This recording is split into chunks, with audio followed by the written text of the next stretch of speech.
Hello dear learners, welcome back to Abit Shiksha. Today's daily news capsule is brought to you by Abit Shiksha. So let us begin. आज की जो important news है वो है first UNSC calls for ceasefire in Gaza during Ramzan.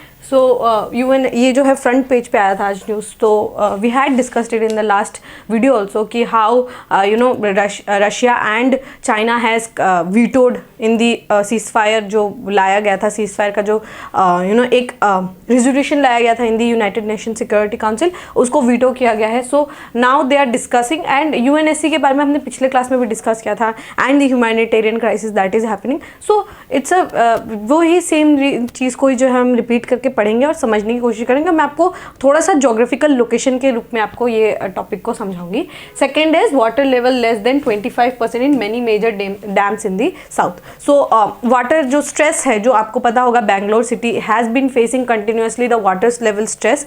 सो वो बहुत एक important topic है जिसको हमें कवर करना है और हम देखेंगे बहुत सारे डैम्स के नेम्स देखेंगे. And dams has been one of the favourite areas of the examinations. So वो हमें देखना होगा कि कौन सा डैम कौन से स्टेट में है, कौन से, एंड जो उसके आसपास का जोग्राफिकल लोकेशन है वो भी हमें थोड़ा देखना होगा. That is very important. Third is Jaishankar discusses bilateral ties with Singapore PM senior ministers. तो ये जो है इंडिया एंड सिंगापुरियन रिलेशनशिप है जो उसके बारे में हमें देखना होगा.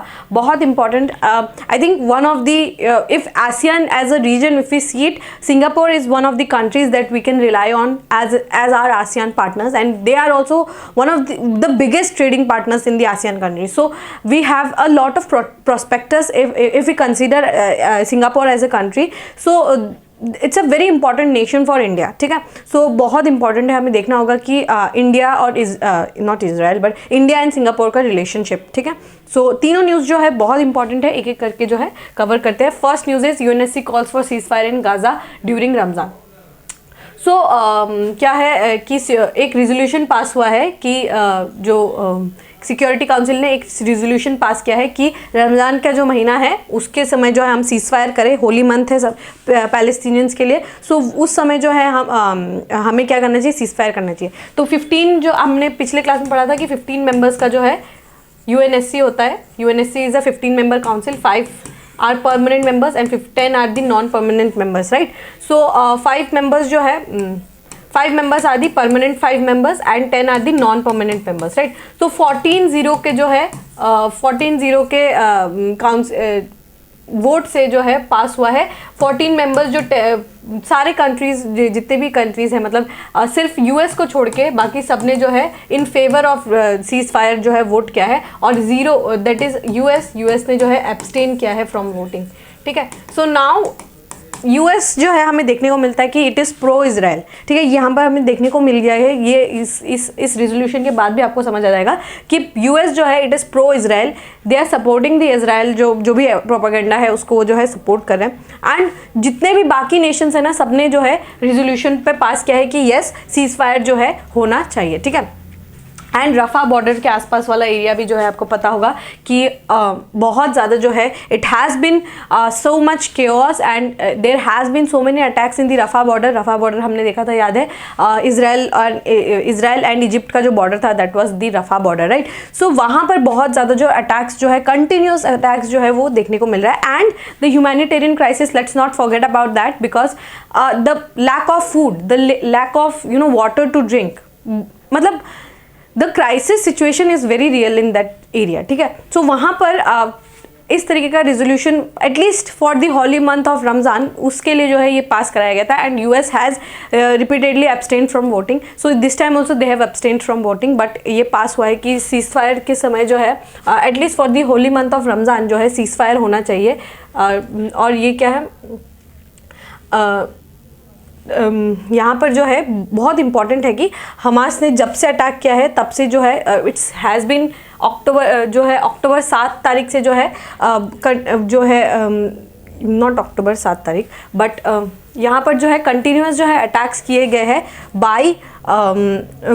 बाय द इजराइल जो गवर्नमेंट है वो उन्होंने यहाँ पर कंटिन्यूसली अटैक्स किए हैं, ठीक है।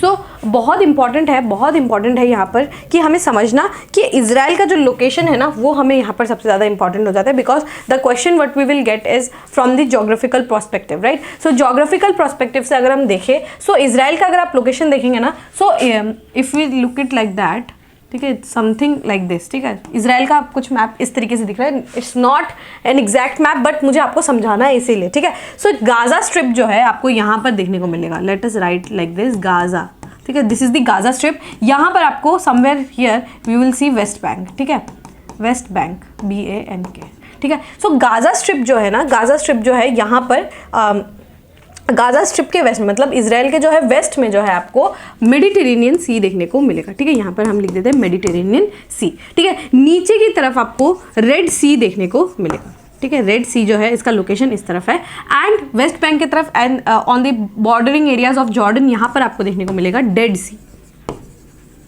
ठीक है, डेड सी। ये जो है कंप्लीट लोकेशन है आपका, ये इस तरीके से आपको वाटर बॉडी के आसपास जो है आपको देखने को मिलेगा, और यहाँ पर आपको देखने को मिलेगा सिनाई पेनिनसुला, ठीक है, गाजा के थोड़े लेफ्ट साइड में आपको देखने को मिलेगा सिनाई पेनिनसुला, ठीक है। सिनाई पेनिनसुला जो है, Sinai peninsula actually it is the part of Egypt, ठीक है, इजिप्ट का हिस्सा है। सिनाई पेनिनसुला जो है इजिप्ट का हिस्सा है। सो दिस बॉर्डर एरिया जो सिनाई पेनिनसुला से लगता है, इजिप्ट से जो लगता है, इसको हम बोलते हैं रफा बॉर्डर, ठीक है, रफा बॉर्डर, ठीक है। और ये रफा बॉर्डर जो है यहाँ पर बहुत ज़्यादा मूवमेंट हुआ है, because this is the only border area जो कि जो कि आपके इट्स अ लैंड बॉर्डर, ठीक है। बाकी जितने बॉर्डर्स है ना वो सारे आपके वाटर बॉडी से आप देख सकते हैं कि यहाँ पे डेड सी है, यहाँ पे मेडिटेरेनियन सी है, ठीक है। सो ओनली दिस बॉर्डर जो गाजा से पास है, ठीक है, वेस्ट बैंक के पास जो आपको यहाँ पर गोलन हाइट्स देखने को मिलेगा। गोलन हाइट्स जो है ना ये सीरिया का हिस्सा है, ठीक है, सीरिया का हिस्सा है गोलन हाइट्स, ठीक है, सीरिया का हिस्सा है। गोलन हाइट्स जो है ये वेस्ट बैंक की तरफ है, बट गाजा की तरफ जो है आपको बस एक लैंड बॉर्डर देखने को मिलेगा, दैट इज योर रफा बॉर्डर। इसीलिए यहाँ रफा बॉर्डर के आसपास जो है सबसे ज़्यादा मूवमेंट हो रहा है, ठीक है। जितने भी लोग हैं, जो भी पैलेस्टीनियंस है जो कि यहाँ पे शेल्टर लेने की कोशिश कर रहे हैं, वो सब रफा बॉर्डर से भागने की कोशिश कर रहे हैं, ठीक है। So this is the situation here कि रफा बॉर्डर में भी काफ़ी ज़्यादा अटैक्स हुए हैं बाय द इजरायली गवर्नमेंट, ठीक है। So this is very important to understand the location. याद रखिएगा, लेफ्ट में मेडिटेरेनियन है, राइट में डेड सी है, नीचे आपको सिनाई पेनिनसुला दिखेगा, उसके सामने आपको रेड सी देखने को मिलेगा। इसीलिए रेड सीज में जो है, रेड सी में ही तो हाउतीज का अटैक्स हो रहा है, राइट, हाउतीज का जो है अटैक हो रहा है इन दी रेड सी, ठीक है। So this is the whole scenario. ये आपको मैंने समझाने की यहाँ पे कोशिश की। आई होप आपको ये टॉपिक जो है क्लियर हो गया होगा, ठीक है। We can move on to the next news. The next news is water level less than 25% in many major dams in the south, ठीक है। सो आपको पता होगा अबाउट दी बेंगलोर का जो वाटर क्राइसिस है उसके बारे में हम लोगों ने सबने पढ़ा है, राइट, और न्यूज़ में भी बहुत ज़्यादा आया है कि बेंगलोर में जो है there is a very massive water crisis, ठीक है। Why? many reasons. First of all, तो आपने rapid urbanization and industrialization has been one of the major things जिसने contribute किया है towards the water loss, ठीक है। वाटर जो हम सबमर्सिबल जब हम पाइप लगाते हैं तो ग्राउंड वाटर जो होता है एक स्टेबल, अगर आप ग्राउंड वाटर लेवल अगर आप देखेंगे तो वो बहुत ज़्यादा लो हुआ है। वाई? बिकॉज अब क्या है, हम सबमर्सिबल से पानी तो बहुत ज़्यादा खींच लेते हैं बट उसको रिचार्ज होने का मौका नहीं देते। रिचार्ज कैसे होगा? Like there is a land, right, एक ज़मीन है, आप क्या करेगा, बारिश होगा, राइट, बारिश होगा तो वो पर्कोलेट करता है, right, we all know the percolate करके वो नीचे जाता है और उसके बाद क्या होता है, ग्राउंड वाटर टेबल जो है वो रिचार्ज होता है, ठीक है। इफ़ वी एम्प्टी इट, कि हमने जो है सब, लेट से दिस इज दी वाटर का टेबल, ठीक है। हमने अभी क्या कर दिया कि सबमर्सिबल से पानी तो खींच दिया, वो वाटर टेबल तो नीचे चला गया ना, बट जब वापस रिचार्ज कैसे होगा? अगर वो वहाँ पर बारिश हुआ, पर्कुलेशन होगा, तभी तो वो रिचार्ज होगा, राइट, तभी हम वापस सबमर्सिबल से पानी खींच पाएंगे। लेकिन बेंगलोर का सिचुएशन में क्या है कि वाटर बहुत ज़्यादा नीचे चला गया है, बट क्योंकि कॉन्क्रीटाइजेशन है, कॉन्क्रीट के अंदर से पानी तो पर्कुलेट नहीं करेगा, ओनली मिट्टी के ऊपर पानी पर्कुलेट करेगा। सो यहाँ पर क्या है कि पानी जो है वो रिचार्ज नहीं हो पा रहा है, ग्राउंड वाटर जो है वो रिचार्ज नहीं हो रहा है, इसीलिए सबमर्सिबल से भी पानी अब नहीं आ पा रहा है, ठीक है। So first reason is rapid urbanisation and industrialisation has led to this water crisis that is happening in Bangalore, and not only in Bangalore, south India के अब जितने भी रिवर्स देखेंगे, जितने भी डैम्स देखेंगे ना, हम अब यहाँ पे रिजर्वॉयर्स देखेंगे, ठीक है। रिजर्वॉयर्स हम क्यों रखते हैं? रिजर्वॉयर्स जहाँ पे हम पानी इकट्ठा करके रखते हैं, राइट। सो वहाँ पर क्या है कि अगर हम एक ऑप्टिमम अमाउंट का पानी नहीं रखेंगे ना in the month of, what do we do, what government does is कि पानी जो बारिश का महीना रहता है, let's say from June to अगस्त, जो भी जून टू अगस्त या जून टू सितंबर जो भी महीने का बारिश रहता है, बारिश का महीना रहता है, उसमें क्या करते हैं वो लोग, जो एक्सेस वाटर होता है उसको रिजर्वॉयर्स में कलेक्ट करके रखते हैं, ठीक है। रिजर्वॉयर्स में कलेक्ट करके रखते हैं। उसके बाद हम क्या करते हैं, उस पानी को हम गर्मी के सीजन में यूज करते हैं। बारिश का महीना खत्म हुआ, सर्दियाँ आया, फिर हम गर्मी के महीने में हम उसको पानी को जो है यूज करते हैं, ठीक है। सो ये जो है रिजर्वॉयर्स में हम एक ऑप्टिमम अमाउंट पानी रखते हैं, लेट्स से 100% हम पानी रखते हैं, बट अब क्या हुआ 25% से भी कम है, ठीक है। अब सोचिए, कनेक्ट करिए, रिजर्वॉयर्स में पानी कम है, वैसे ही वाटर स्ट्रेस बहुत ज़्यादा है, ठीक है, और पानी का स्ट्रेस और होगा। एंड ये जो जगह है ना, ये जैसे बेंगलोर जैसा सिटी, ह्यूमंगस पॉपुलेशन है, पॉपुलेशन बहुत ज़्यादा है, वहाँ पे पानी का किल्लत होगा, कॉन्फ्लिक्ट्स होंगे पानी की वजह से, right. So these are the repercussions, ठीक है, बहुत सारे रिपरकशंस हमें देखने को मिलेगा। So only 25% of their capacity जो है वो फिल्ड है। बहुत सारे जितने भी डैम रिजर्वॉयर्स है ना, उसमें 25% से कम कैपेसिटी पे वो लोग जो है वर्क कर रहे हैं, ठीक है। So this is worrying as the peak summer is round the corner, some large dam such as Tungabhadra dam in Karnataka. अभी आप लोगों का ये वर्क होगा कि आप लोग जो है ये स्लाइड से या तो देखकर लिखे या तो ये साइट्स को डाउनलोड करिए, जहाँ पे ये सारे जितने भी डैम्स है ना, देखिए यहाँ लिखा है तुंगाभद्रा डैम इन कर्नाटक, ठीक है। सो तुंगाभद्रा डैम कौन सी नदी, ऑफकोर्स तुंगाभद्रा रिवर के ऊपर ही बना होगा, राइट। सो तुंगाभद्रा जो है रिवर कहाँ पर है, कौन सी स्टेट पे, कर्नाटका में। नागार्जुन सागर डैम जो है ये कहाँ पर है, इन आंध्र प्रदेश तेलंगाना बॉर्डर एरिया। ये आप लोगों को ये सब जो है नोट डाउन करना है। नागार्जुन सागर डैम कहाँ है, आंध्र प्रदेश तेलंगाना बॉर्डर पे है जो है, ये भी ये जो है वो आर कॉल्ड टू 5% और लेस देन देयर, मतलब फुल कैपेसिटी से वो लोग, ऑप्टिमम कैपेसिटी पे वो लोग फंक्शन नहीं कर रहे, उससे बहुत ज़्यादा कम है, ठीक है। Others large dam such as Mettur in Tamil Nadu. अब ये आपका काम है कि मेट्टूर को आप नोट डाउन करें, कौन से में है, तमिलनाडु में है। श्रीशैलम जो है ये आंध्र प्रदेश तेलंगाना बॉर्डर पे है, ठीक है। 30% ऑफ देयर कैपेसिटी में ही वो, less than 30% of their capacity पे वो फंक्शन कर रहे हैं, मतलब 100% में लेस देन 30% जो है इनका कैपेसिटी में वो फंक्शन कर रहे हैं। This is very very very less, ठीक है। वाटर क्राइसिस इन बैंगलोर में soon hit other urban centres and rural areas if the situation continues, ठीक है। तो अगर ये जो है बैंगलोर में जो भी हो रहा है वो अब क्या हो सकता है कि अब वो जितने भी अर्बन और रूरल एरियाज हैं वहाँ पे भी ये प्रॉब्लम हमें देखने को मिलेगा, ठीक है। लिंगा नमक्की रिजर्वेयर इन कर्नाटक, ये प्लीज़ आप लोग नोट डाउन करिए, शिवमोगा डिस्ट्रिक्ट में है। Total capacity of 4.3 lakh crore litres of water currently field just 22%, मतलब सिर्फ 22% जो है ये जो है एक बड़े से रिजर्वॉयर में लिंगा नमक की जो रिजर्वॉयर है वहाँ पर सिर्फ 22% जो है वाटर है, ठीक है। सुपा रिजर्वॉयर इन कर्नाटक उत्तर कन्नड़ा डिस्ट्रिक्ट, टोटल कितना है 4.1 लाख करोड़ लीटर्स का है, बस 36% फिल्ड है, ठीक है। तुंगाभद्रा डैम जो है इसका 3.2 लाख करोड़ है, बस 5% ही फिल है, ठीक है, बहुत कम है देखने। श्रीशैलम जो है आंध्र प्रदेश, ये हम लोगों ने देख लिया, बहुत कम है, ठीक है।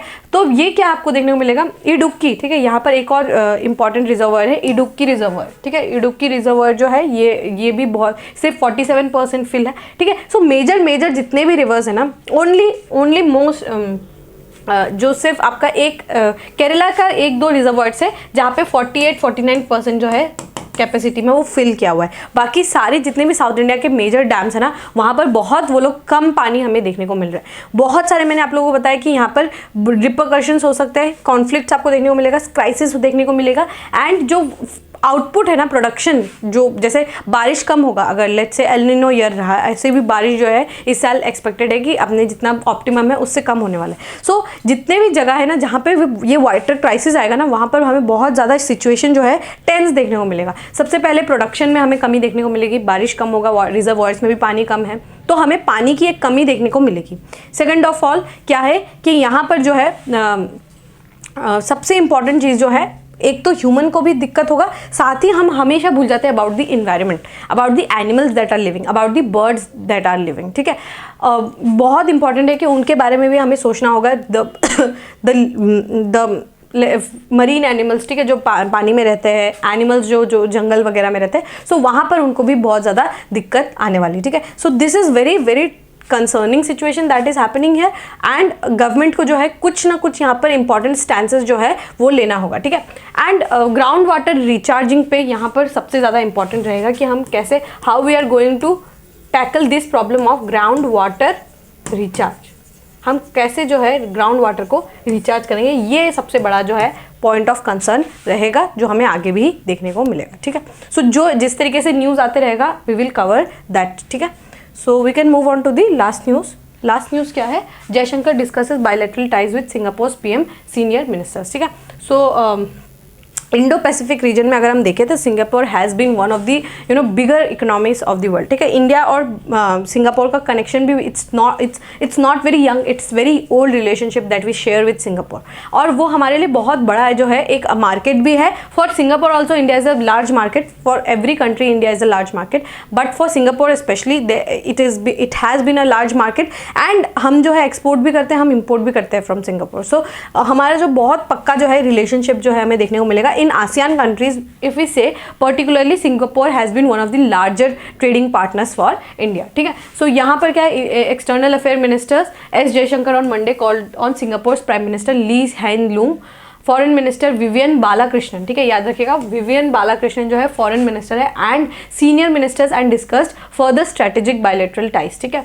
सो यहाँ पर क्या है, इंडिया और सिंगापुर का रिलेशनशिप है ना, वो बहुत सारे की जो इश्यूज है उन लोगों पर है। सबसे पहला तो अगर हम देखें किसी भी देश के साथ अगर हमारा बायलैटरल टाइज रहता है, सो हम उसको पहले इकोनॉमिक के पॉइंट ऑफ व्यू से देखते हैं। सो इकोनॉमिकल और टेक्नोलॉजिकल जो हमारे एंगेजमेंट है that has been extensive and they have been growing, ठीक है। कल्चरल और human links have very vibrant. There are more than 20 regular bilateral mechanism dialogues and exercises, ठीक है। सो यहाँ पर क्या है, हम लोग बहुत जगह पे जो है इनके साथ कन्वर्ज करते हैं, विच इंक्लूड्स, ठीक है, which includes like east Asia summit, ठीक है। ईस्ट एशिया समिट आपको पता होगा ये आसियान का जो है एक समिट होता है। सो ईस्ट एशिया समिट जो है वो उसमें वी आर पार्ट, G20 में वी आर पार्ट, कॉमनवेल्थ में वी आर पार्ट, ठीक है। IORA Indian Ocean Rim Association, IONS Indian Ocean naval symposium में जो है हम उनके साथ इंगेज करते हैं। तो बहुत सारे जो है फोरम्स में हम सिंगापुर के साथ जो है इंगेज करते हैं, ठीक है। फिर अगर हम देखें साइंस और टेक्नोलॉजी में जो है हम ISRO launch Singapore indigenously built micro satellite since 2011। तो हम जो है आपको पता होगा कि हम जो हमारा इन स्पेस है, ठीक है, इन स्पेस क्या है, इनस्पेस क्या है, InSpace is the commercial arm of ISRO, ठीक है। कमर्शियल आर्म है मतलब कोई भी देश को अगर या फिर कोई भी कंपनी को अगर इसरो से अगर कुछ सैटेलाइट्स भेजना है, जैसे इनस्पेस अगर ये सिंगापुर जो है कोई भी माइक्रो सैटेलाइट भेजना चाहें तो वो इनस्पेस के साथ कोलैबोरेट करके हम इसरो से उनके माइक्रो सैटेलाइट्स को भेजते हैं, ठीक है। MOUs have been signed in areas of artificial intelligence, machine learning, cognitive computing, big data analysis, improve health care, cyber security, automation, mobility, smart energy, e governance, इन सब पे जो है MOUs जो है मेमोरेंडम ऑफ अंडरस्टैंडिंग वो हम लोगों ने साइन किया है, ठीक है। ट्रेड एंड कॉमर्स डेवलपमेंट अगर हम देखें मेजर कॉपरेशन क्या है, scale up trade and investment, हम लोगों ने जो है अपना स्केल और इन्वेस्टमेंट को हमने जो है ट्रेड और इन्वेस्टमेंट को हम स्केल अप करते हैं। स्पीड अप कनेक्टिविटी जो है वो जो हमें देखने को मिल रहा है कि कनेक्टिविटी जो है not just physical connectivity but also digital connectivity, उसको भी हम स्पीड अप करने की कोशिश करेंगे। Smart cities and urban rejuvenation, skill development, state focus, ठीक है। India is Singapore's largest trade partner in ASEAN, ये फैक्ट जो है ये आपको याद रखना है कि largest trade partners of ASEAN में जो है इंडिया जो है, सिंगापुर जो है वो इंडिया का सबसे लार्जेस्ट ट्रेडिंग पार्टनर है ऑफ द आसियान कंट्रीज, ठीक है। It is the largest source of foreign direct investment, ठीक है, और एक्सटर्नल कमर्शियल बोरोइंग्स में भी, और FPI that is foreign portfolio management, these are the concept of economics, ठीक है। बहुत कोर इकोनॉमिक्स है, आई डोंट थिंक कि आपको ये सारे जो है जैसे एक्सटर्नल कमर्शियल बोरोइंग क्या है, फॉरेन पोर्टफोलियो इन्वेस्टमेंट क्या है, फॉरेन डायरेक्ट इन्वेस्टमेंट क्या है, आई होप आपको ये इतना बेसिक ऑफ इकोनॉमिक्स जो है I hope and I know आप सबको आता होगा, राइट। सो सिंगापुर जो है वो काफ़ी ज़्यादा जो मात्रा में FDI यहाँ पे FPI लेकर आता है, और हम भी बोरो बहुत ज़्यादा करते हैं फ्रॉम सिंगापुर, ठीक है। तो जैसे हम भीम UPI जो है वो सिंगापुर तक हम लेकर जाना चाहते हैं, ठीक है। भीम UPI QR कोड जो है वो मतलब अपना फिनटेक में जो है ना हम इन्वेस्ट करना चाहते हैं। उसके बाद क्या है, Tamil is one of the 4 official languages of Singapore. देखा आपने ना यहाँ पे विवियन बालाकृष्णन जी जो है ये फॉरेन मिनिस्टर है, तो Tamil is one of the 4 official languages in Singapore, ठीक है। Hindi, Gujarati, Urdu, Bengali, Punjabi is also taught in the schools. तो मतलब जो हमारा रिलेशनशिप है with Singapore, it has been thriving.